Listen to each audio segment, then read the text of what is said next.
Why were the ancients so interested in the motion of the stars? Why was cosmology sacred to the ancients? Pondering the history of ancient Egypt, we typically think of the mysteries of the pyramids and the grandeur of the temples. But where did it all start? Do we know how long ago the ancients began tracking the stars? Could there be lost worlds buried beneath the sands?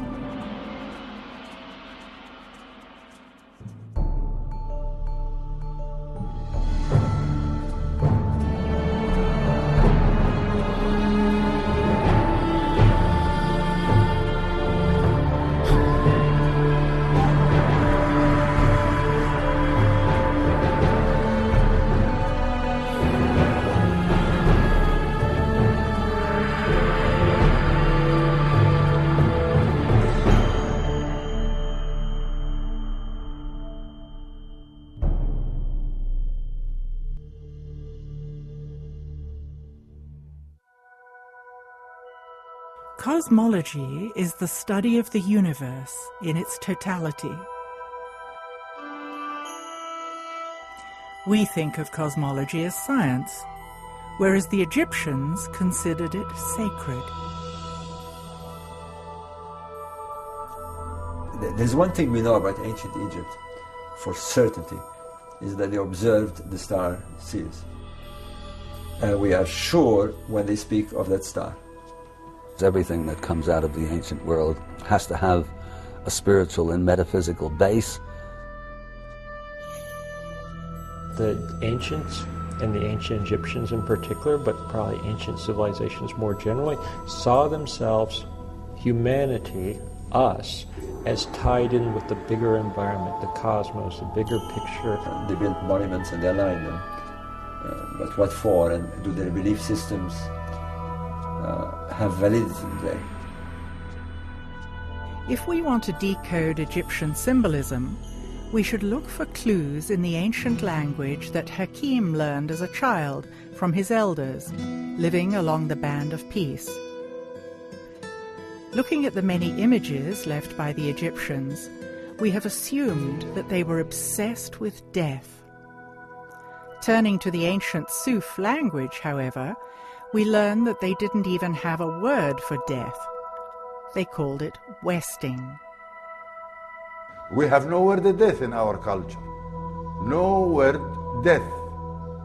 And to express this operation of death, we say westing. Going towards west, like the sun rises from the east, and it's westing. So there is no word of death here. We believe in resurrection. If the sun sets in the west, the resurrection happens in the next day when the sun rises in the next day. So the deceased believe that it's just like the sun. The Egyptians obviously had a very different worldview from ours today. They believed in the afterlife and the soul's immortality. Was it possible at all that they had found some sort of science of immortality, for example, we call it? As crazy as it may seem, they seem to be very, very convinced that they knew how to send the king to his cosmic world.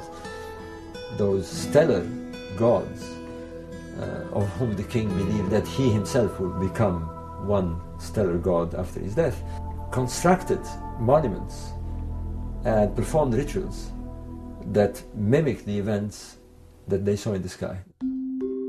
It sounds against all the tenets of our scientific beliefs, but we have to see why they were so convinced.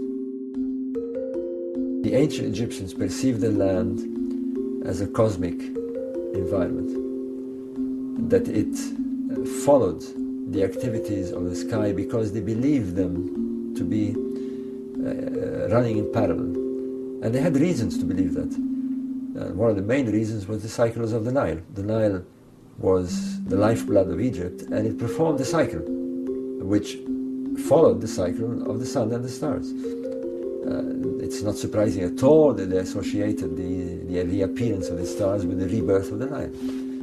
Essentially, the star religion, if you like, boiled down to one important aspect, that it somehow could help the king become a spiritual being and return to the cosmic world in a specific place with Orion and so forth. How they thought they were going to do it is by looking very, very carefully at what happened to the stars. And the stars perform an annual cycle. But those of Sirius and Orion give us a curious cycle in that they disappear, or they appear to disappear. But if you watch a star over the course of the year, you'll find that there comes a time when it is very low in the west at time of sunset. So the sun sets, and as it gets dark, the star appears just for a few seconds over the west. If you come the next day, you will not see that star. And for 70 days or so, the star has gone. It seems to have gone under the earth. But after those 70 days, it appears by this time at dawn, rising just before the sun, which we call the heliacal rising, whereas the Egyptians call it the rebirth of the star. So in their mind, something happened. In their mind, the star went in the underworld, stayed in the underworld for 70 days, and then by magic popped up again, was reborn again in the east. That's the pyramid text. The pyramid texts mimic this site. At the ancient site of Saqqara, we find the pyramid texts, the oldest known religious texts in the world. Covering the inner walls of these small pyramids are thousands of hieroglyphs showing knowledge of celestial mechanics and cycles of time.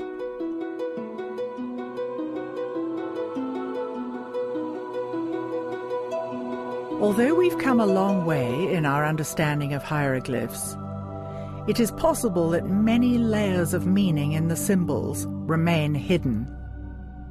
Until now.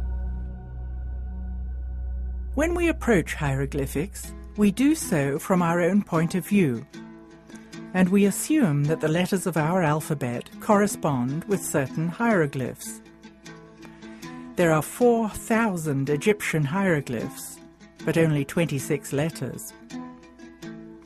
In order to crack the code, we need to open our minds to different levels of meaning. I think it's just familiarity with the way modern languages work. No one expects that a word would work differently. Our mindset is that a letter is the carrier of a phonetic value and that a word is the carrier of a concept. To understand the Egyptian words, you have to start from the approach that the letter is the carrier of the concept and the word is an extended sentence. There are nuances of meanings to the words that you don't get if you don't understand what the individual glyphs mean. For instance, there's an Egyptian word that is translated as diving duck, but when you read the glyphs it really reads pool of water, place of diving duck. In 1822, French scholar Jean-François Champollion and British scientist Thomas Young deciphered the hieroglyphics from the Rosetta Stone. The stone was created in 196 BC. It showed the same text in hieroglyphic, Greek, and Demotic Egyptian on the one tablet. Scholars have used Champollion's translations as the basis for deciphering hieroglyphs. Could Champollion have missed subtleties or even withheld some information? One biographical study of Champollion said that he delayed for a very long period of time before producing his translation because, in the words of the study, he clung stubbornly to the idea that an Egyptian glyph might mean something more than just a phonetic value. Laird Scranton is a computer software engineer who has interpreted a new aspect of hieroglyphics.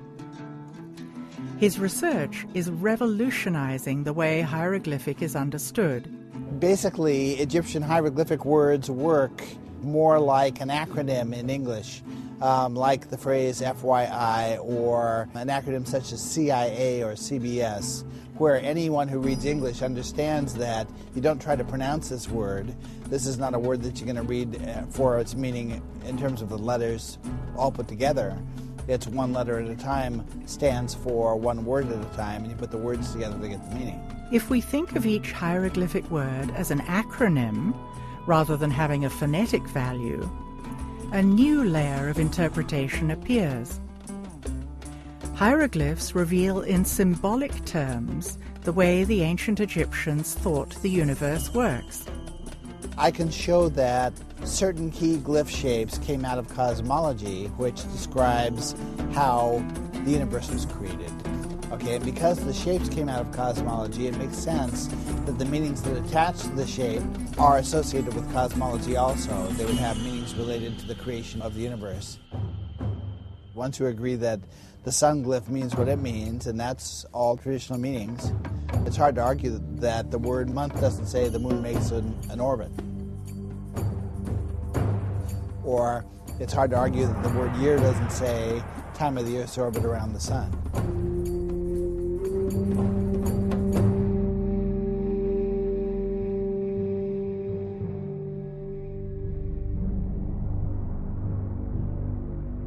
The ancient Egyptians were almost obsessive keepers of records. And one thing that they observed most was the celestial objects. We'd expect them to pay attention and record. Now, how far back? That's a big question. Well, we now have some sites that go at least 6,000 to 7,000 years before. There's a megalithic site that has been found in the early 70s, but not understood until lately, that has astronomical alignments. And strangely, the astronomical alignments that it has are precisely the ones you find in the Pyramid Age. So Orion, Sirius, the summer solstices, they're all there. It's no more theory. We have evidence that they did it. For decades, author Robert Bauval has been studying the alignment of Egyptian monuments to key stars. Muhammad, we've come here, and what we're trying to do is get to the Nabtaplan. Yeah. The most important thing is we get there. Yeah. He is now planning an expedition across the desert to a site called Nabta Playa, 100 kilometers west of the Nile and 30 kilometers north of the Sudanese border. It is the location of Egypt's oldest astronomical measuring device. And when we're there, how do you know we're there? It's all desert. Yes, it's desert. Every place here in Western Desert, I know it. If you can, we're going to need a GPS. Yeah. If you can get one. Yes, I have one. That makes me feel a lot happier. The team finds out that permits from Cairo have been delayed. Now we wait. You tell us we wait for the answer from Cairo. And so in the meanwhile, let's go and see the sites. Let's go and see some of the temples here. Yeah? Okay. Let's do it.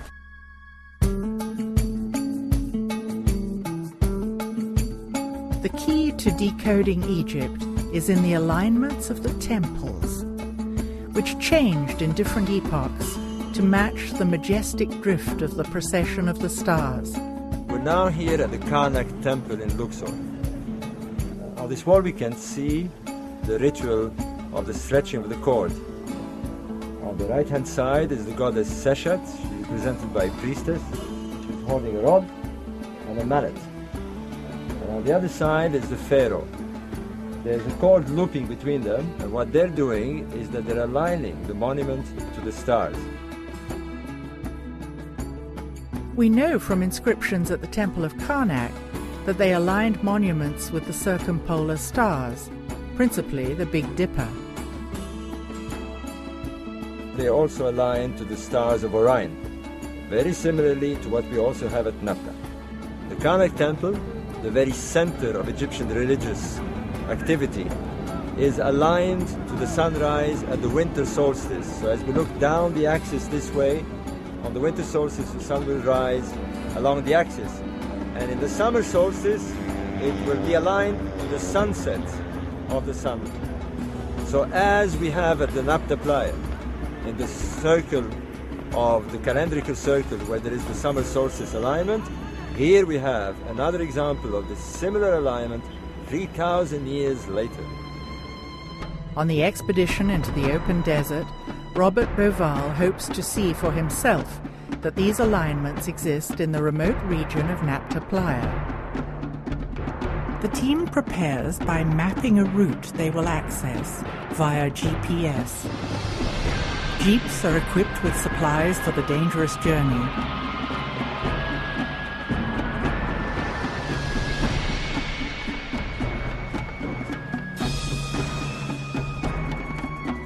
The team arrives at the first stop on their journey through history.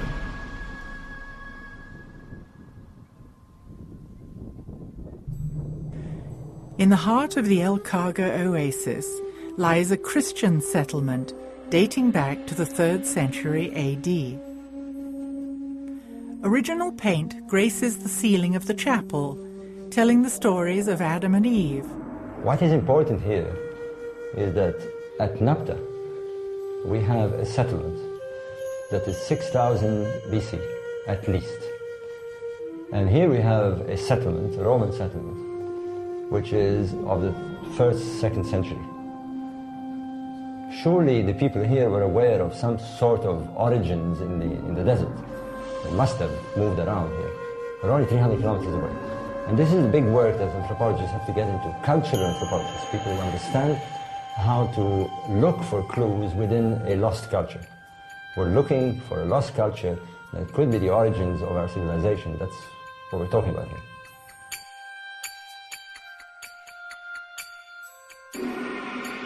Off in the distance, the Christian settlement can be seen. In the valley below, we can see the old riverbed of the Nile, which has migrated over 60 kilometers to the east. How many thousands of years would it take to wind back the geological time clock to when the Nile flowed here? The Nile we know there was here. Before we didn't know. Do you realize what this is? Almost surely the ideas of these people, their beliefs, the way they look at the stars, the way they look at the sun, the way they buried people, comes from here to influence the pharaonic civilization. Imagine 2,000 years ago.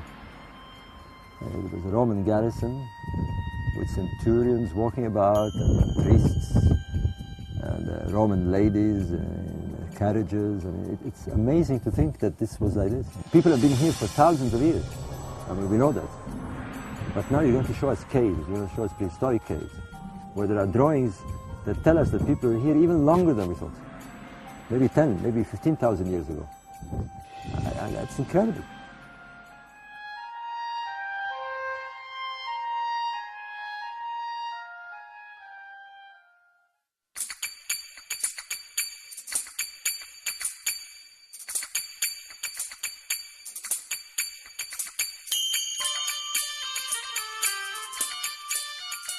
Now we're on a 30, 40 meter high dune, right in the middle of the path of the road. The old road, as you can see, I mean, it's quite amazing. The old road actually strikes a dune. This is a new dune. It's been formed, in the last 30 years or so. It shows you how the sand moves fast.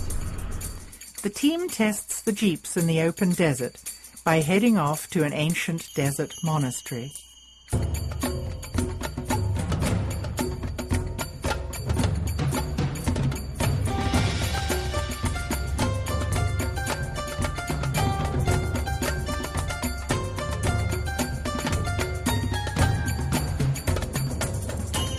Along the way, the team stumbles across a large outcropping of stone with obvious layers of stratification.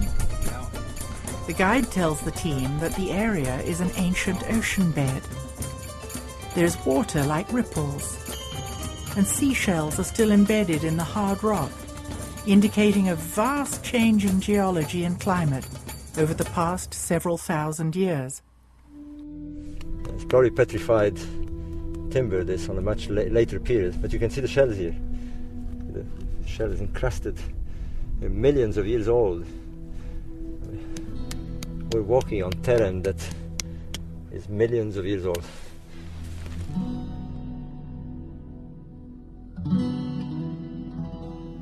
The Western Desert today is rainless, but in the past it received as much as 500 millimeters of precipitation per year. There were permanent lakes, large springs, and seasonal streams. The most recent wet period was between 130,000 and 70,000 years ago. Then it was thornbrush, savanna. At that time, the area supported many large animals: gazelles, giraffes, buffalo, camels, and antelopes.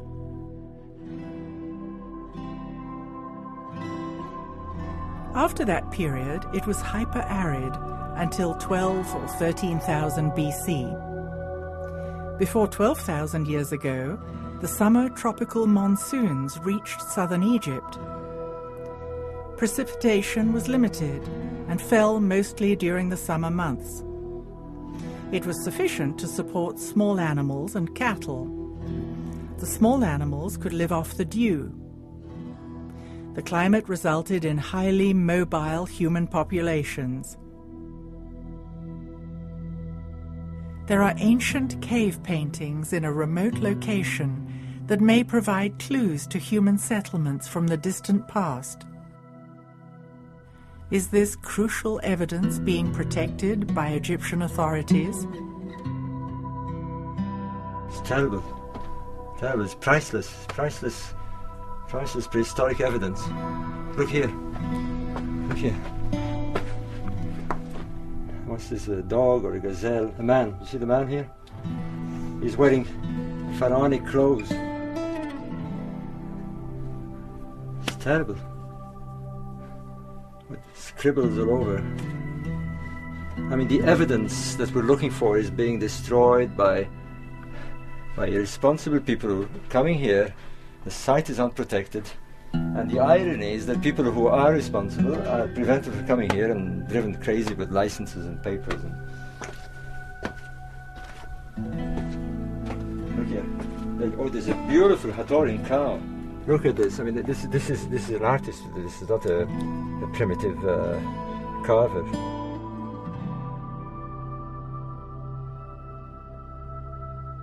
Pre-dynastic Egyptian belief systems originated with cattle cults linked to the Nile.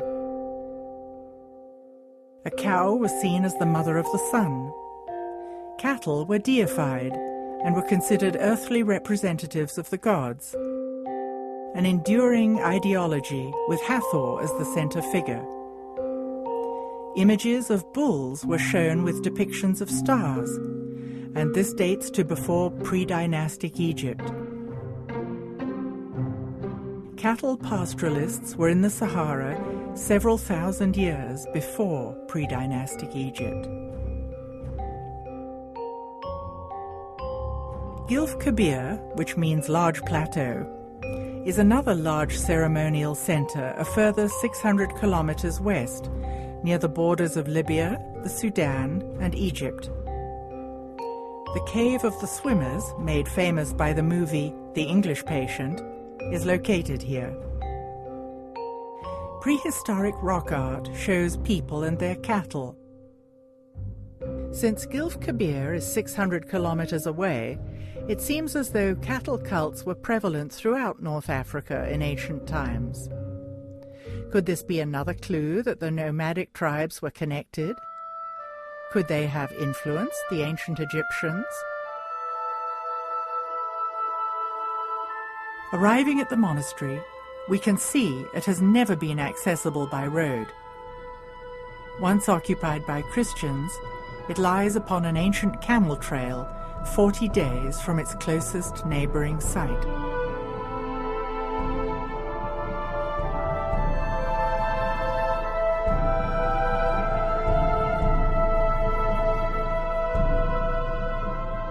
It still shows evidence of having been an oasis, with a huge acacia tree that is more than 800 years old. The team has a picnic on a carpet of yellow acacia flowers. This is a wonderful oasis. I mean, I'm really pleased. We tested the cars, everything is working fine. Yeah. You know, the drivers are fine. And it was a good idea to come and rest here. I needed the rest because after all these tents of waiting for the permits, everything is ready, the permits are ready. Everything. Yeah, but you must be to living now, this place, to go to the hotel and stay overnight. And we start tomorrow up early at 3 a.m. morning. I'm ready. Yes, I'm ready. I know you're ready, but you don't know. It's a hard way to arrive to Abu Simbel. Let's do it. Let's do it. We wait a long time. Let's do it. Let's have a good night's sleep.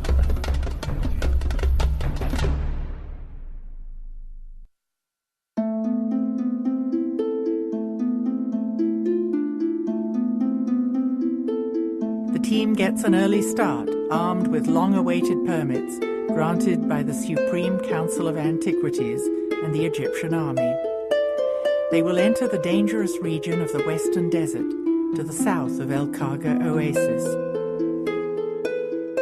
Well, after days of waiting and of uncertainty, we're finally on the road. We got the permit and we're ready to go out in the desert to Nabta.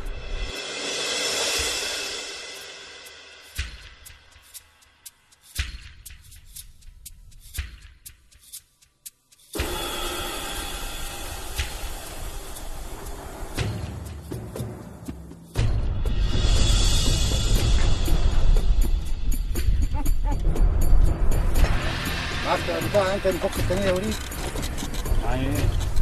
المصاريف زياده.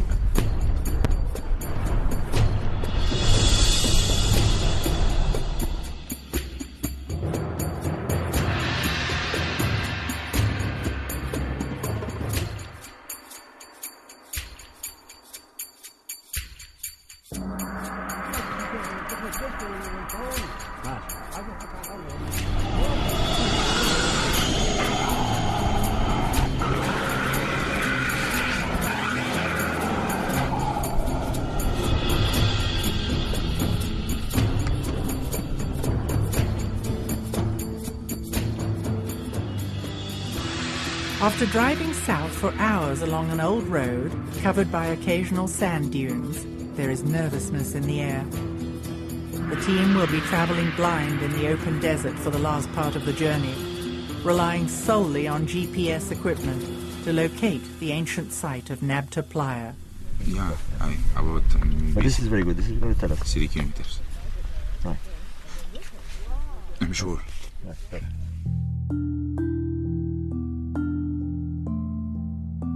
What clues will be uncovered at Nabta Playa?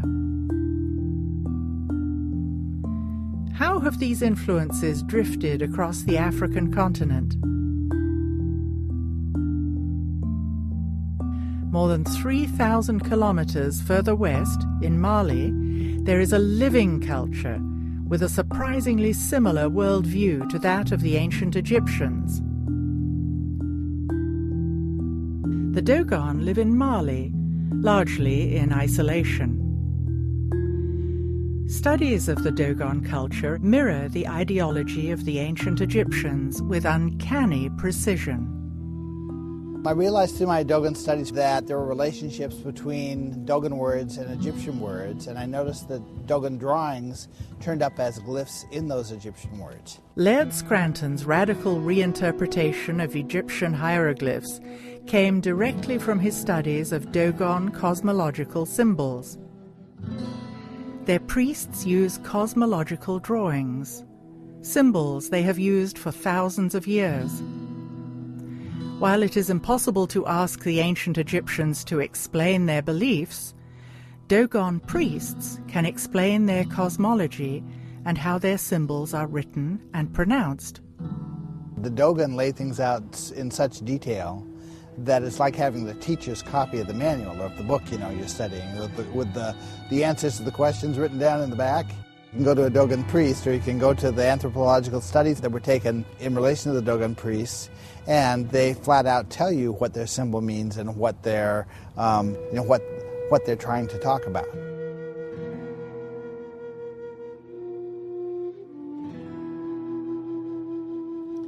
The general pattern I could say is that Dogon cosmology tells us how a concept should be expressed, how the word should be pronounced, what multiple levels of meaning the word should be associated with, and what kind of a drawing it should be associated with.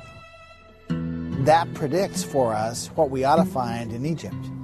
And so when I go to Egyptian studies, I look at the Egyptian hieroglyphic dictionary or go to a book about Egyptian cosmology, sure enough, I find the same word expressing the same meanings, written with the same drawing or the same drawn character, and I say I've got a match. How is it possible that the Dogon culture in present-day Mali is connected to the ancient Egyptians? What is the link? The Dogon seem to have come out of a class of priests who had very specialized knowledge and who, for one reason or another, were not happy with the way things were going in Egypt and deliberately left. I would say that sounds like it's true. I can't prove it's true, but it doesn't contradict anything I know. The fact that there's a match between the Dogon drawing and the Egyptian glyph in the context of the same word, pronounced the same way, with carrying the same meanings, is just another level of validation that I'm on the right track, that these words really do correspond to each other. Using this new interpretation of hieroglyphic, what can we learn about the ancient Egyptian view of sacred cosmology?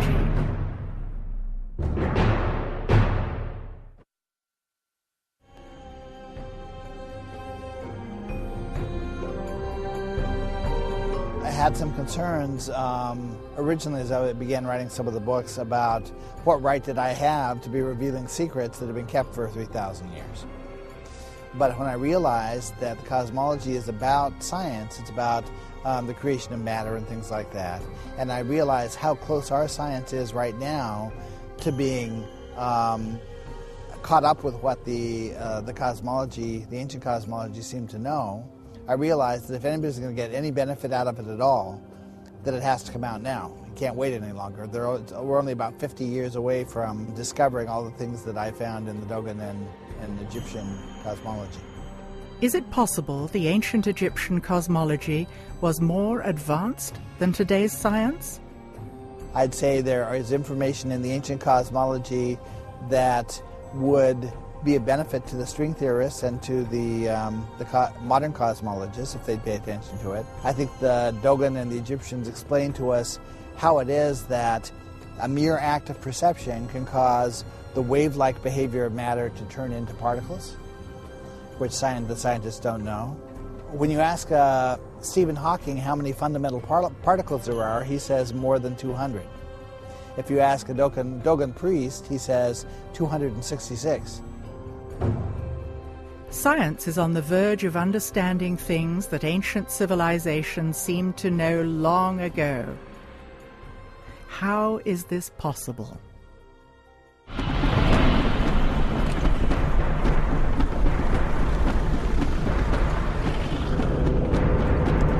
Very, very close,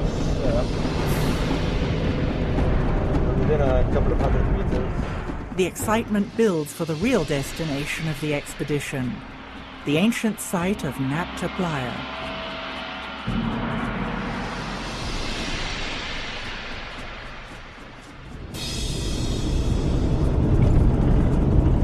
Is that it? Yeah.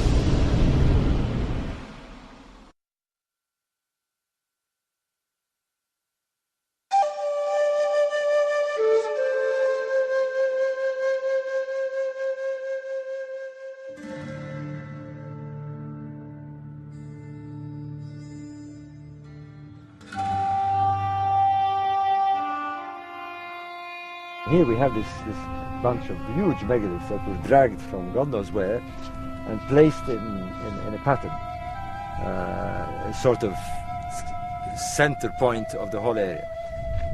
It's essential that we do not disturb the stones, we don't touch anything, we just look at them. Because the alignments are there and they've been there for thousands of years, undisturbed, and we can use them to date this place. A group of archaeologists led by Fred Wendorf, called the Combined Prehistoric Expedition, by chance found some pottery shards at Nabta Playa. They thought that the megaliths were just outcrops of rock. And then they started to realize, well, these are setting on top of playa sediments, sediments that were built up during the Neolithic time. And so how did they get there? And so they had to get there from man. These are man-made objects, these megaliths. One of the possible links to Egypt before the pharaohs is that Nabta Playa became climatically hyper-arid like it is today around 3800 BC. It has not been lived at or used since. It has been assumed by historians that Egypt borrowed its complex society from Mesopotamia. However, it is now generally recognized that a process of social complexity is not diffused from one location to another, but rather develops locally.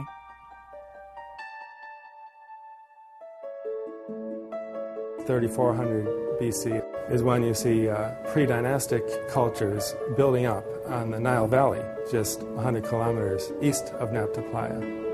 If that's the case, then a lot of the great dynastic Egyptian stuff we're all familiar with had some aspect of origin in the Nabta Playa people's cultural development. Dr. Nicole Dueck is an Egyptologist who lectures at the British Museum and at the Metropolitan Museum in New York. By strange coincidence, she happened to be at Nabta Playa on the same day as our team. From what I understand from her, she also believes that this could be the source of Egyptian civilization. This is just amazing. I've wanted to come here since the first publications came out. What are the odds of meeting on the same day? None. Exactly. The coincidences for me are astonishing. I mean, last year, the same people, we went to Gilf Kebir and the Wenat. We spent 2 days roaming around Karkotal and looking at the graffiti and, all the bovids and the cattle and the people moving around with their animals. And it's the same dates as here.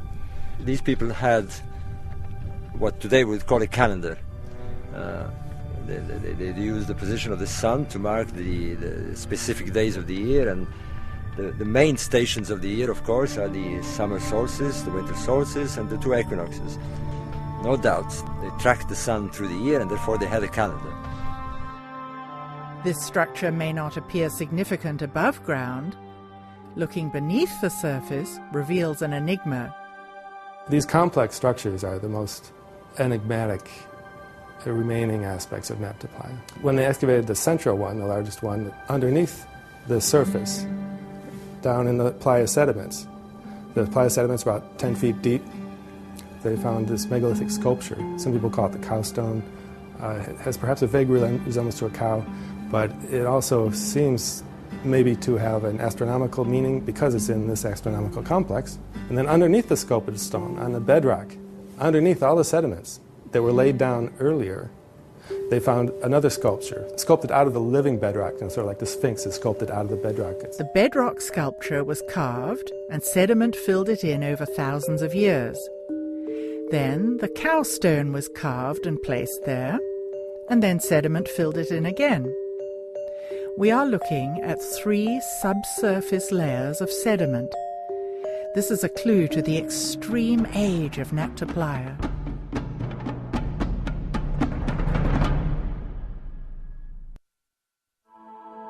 What makes all this far more exciting is that they also align to stars. And that's a totally different ballgame here, because aligning to stars means that they track the seasons. The climatic conditions were very important to them. There was the beginning of the monsoons, and therefore the stars would be the signal to them that the monsoons had started.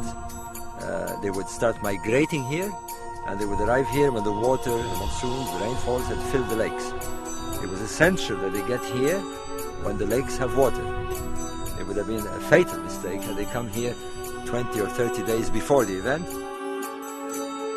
From the central complex radiates 3 series of lines, east, and a series of lines north.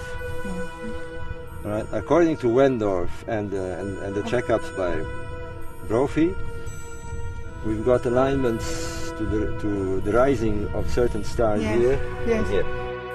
A double alignment of blocks, 250 meters long, points to the brightest stars in the belt of Orion. The second line points to the rising position of Sirius. Another long line of stones aligns to the brightest star of the Big Dipper, which later Egyptians represented as a cow thigh or leg. The stelae face the circumpolar region of the heavens, which the pyramid text describe as a place where the stars never die. They've got Orion's belt and Sirius.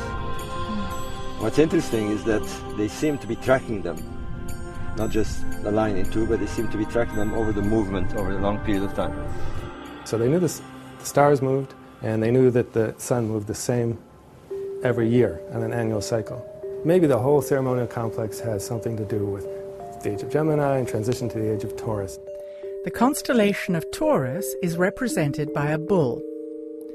If we are talking about the transition to the age of Taurus, was the symbolism of cows in ancient Egypt connected to the nomadic cattle cults prevalent in the area? So astronomy is telling us that there's a link. Now we need the anthropologists and the Egyptologists to find that link. The problem is that most of these disciplines are so entrenched in their own little world that it's very difficult to move people one side or the other. And I mean, I don't know how it is in the United States, but in Britain, everyone is in his own little world, and people who deal with text won't talk to people who deal with sites in the same discipline. It's becoming more than obvious now. I think it is. That there are connections. Of course there are. And they're very, very important connections, because there are no other answers, for the moment anyway. And this is as good as any. Yeah. Better.